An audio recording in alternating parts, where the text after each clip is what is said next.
আমি সম্মিলিত ইসলামী ব্যাংকের একজন আমানতকারী। আমি ফার্স্ট সিকিউরিটি ব্যাংকে আমার বেশ কিছু আমানত আছে, আমার পেনশনের টাকা এটা। আমি 23 সালে আপনার রিটায়ারমেন্টে আসার পরে সম্পূর্ণ টাকাটা ফার্স্ট সিকিউরিটি ইসলামী ব্যাংকে রাখি। মাসিক মুনাফা দিয়ে আমার সংসার চলতো। আমার চিকিৎসা, আমি একটা ওপেন হার্ট সার্জারির রুগী। আমার ওপেন হার্ট হয়েছে, 2টা রিং লাগানো আছে, আমার হিপ রিপ্লেসমেন্ট করা। আমি খুবই অসহায় একজন মানুষ ছিলাম। এই ব্যাংকে টাকা রেখে আমি এখন রাস্তায় ঘুরতেছি, আমি টাকা পাচ্ছি না, মানবতা জীবনযাপন করতেছি। আমি চেষ্টা করছি, অনেক জায়গায় যোগাযোগ করছি, কিন্তু কেউ আমার উপকার করেনি। কিন্তু আমরা যদি এই সম্মিলিত ইসলামিক ব্যাংকটাকে দাঁড় করাতে চাই, সরকার যদি ইচ্ছুক হয়, এখানে যে এটার বিরুদ্ধে যে লোকগুলা কাজ করতেছে সব ব্যাংকটাকে দাঁড়াতে না দেওয়ার জন্য ওদেরকে দমন করা উচিত এবং ওদেরকে মানে উচিত শিক্ষা দেওয়া উচিত। সরকার একটা মাত্র ইসলামিক সরকারি ব্যাংক, এই ব্যাংকটা সরকারি ব্যাংক। এই ব্যাংকে যদি আপনার রেজিস্ট্রেশন ফি দেওয়া হয়, এই ব্যাংকে যদি ইউটিলিটি বিলগুলো গ্রহণ করা হয়, তাহলে এই ব্যাংকটা 6 মাস লাগবে না দাঁড়ায় যেতে। আর এই ব্যাংকের আজকে 2 বছর হয়ে গেল সরকার, ওই নতুন সরকার আসার পরে বা পুরাতন সরকারের পতনের পর এই 2টা বছর আমরা টাকা পাচ্ছি না।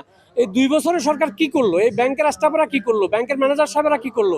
ব্যাংকের ঊর্ধ্বতন কর্মকর্তারা কি করলো? তারা কেন ব্যাংক শাখাগুলা, এই যে খাতুনগঞ্জে 5টা ব্যাংক, একই সম্মিলিত ব্যাংকের 5টা শাখা, আপনার জুবলি রোডে 5টা শাখা, আগ্রাবাদের 6-7টা শাখা, এই শাখাগুলো কমিয়ে আনা দরকার ছিল খরচ কমানোর জন্য। আপনারা খরচ কমানোর জন্য চেষ্টা করতেছেন আমাদের মুনাফা কমিয়ে। কেন মুনাফা কমাবেন? কেন মুনাফা কমলে এই ব্যাংকের প্রতি মানুষের আগ্রহ থাকবে না। মানুষের আগ্রহ সৃষ্টি করার জন্য ব্যাংকে আপনি বাজার রেটে মুনাফা দেন। আমরা যাব না এখান থেকে, আমাদের আমানতগুলো রাখবো। আমরা এই ব্যাংকটা ধ্বংস হতে দিব না। এই ব্যাংক ধ্বংস হলে আমরাও ধ্বংস হয়ে যাব, 76 লক্ষ আমানতকারী ধ্বংস হয়ে যাবে। প্রিয় আমানতকারী ভাই বোনেরা, সবাইকে সালাম জানাচ্ছি। আমি শারমিন আক্তার। আমি চট্টগ্রাম কমিটির আমাদের যে সম্মিলিত ইসলামিক ব্যাংক আমানতকারী অ্যাসোসিয়েশন আছে তার সহসভাপতি বলছিলাম। আমাদের আজকের প্রোগ্রামের উদ্দেশ্য হলো মত বিনিময় সভা। আপনারা জেনে খুশি হবেন, আমাদের 8ই জুলাই মহান জাতীয় সংসদে আমাদের অর্থমন্ত্রী ঘোষণা দিয়েছেন আমরা মুনাফা সহ আসল টাকা ফেরত পাবো। তো আমরা সবাই স্বস্তির সাথে আমরা আমাদের আন্দোলনের, রাজপথের আন্দোলন সবকিছু বন্ধ রেখেছি। আমরা ওয়েট করছিলাম যে প্রজ্ঞাপনটা চলে আসবে, কিন্তু দেখেন আজকে অলমোস্ট 1 মাস পার হয়ে গিয়েছে, এখনো কিন্তু কোনো প্রজ্ঞাপন আসেনি।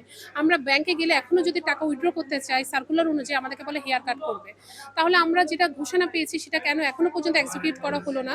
প্রজ্ঞাপন কেন আসেনি? এটা নিয়ে আমরা একটু দুশ্চিন্ত হয়ে আছি। এছাড়া ব্যাংকে গেলে এখনো লেনদেন স্বাভাবিক না। তার মধ্যে 29শে জুন আমাদের উপরে একটা নতুন একটা মুনাফা রেট ধার্য করেছে। সেটা হলো মার্কেট রেটের সাথে সম্পূর্ণ অসমতা একটা রেট দিয়েছে, 4.5 থেকে 6% একটা রেট দিয়েছে। এই রেটে আসলে কখনো নতুন আমানতকারী আসবে না, আর নতুন আমানতকারী না আসলে কখনো এই ব্যাংক দাঁড়াবে না। আমরা যদি একটু ব্যাংকে দাঁড় করাতে চাই, অবশ্যই মার্কেট রেটের সাথে একটা সমতা রেট আমরা এক্সপেক্ট করছি। সম্মিলিত ইসলামিক ব্যাংক যদি সরকার সুনজর দেয়, অবশ্যই এই ব্যাংক 3 থেকে 6 মাসের মধ্যে দাঁড়িয়ে যাবে।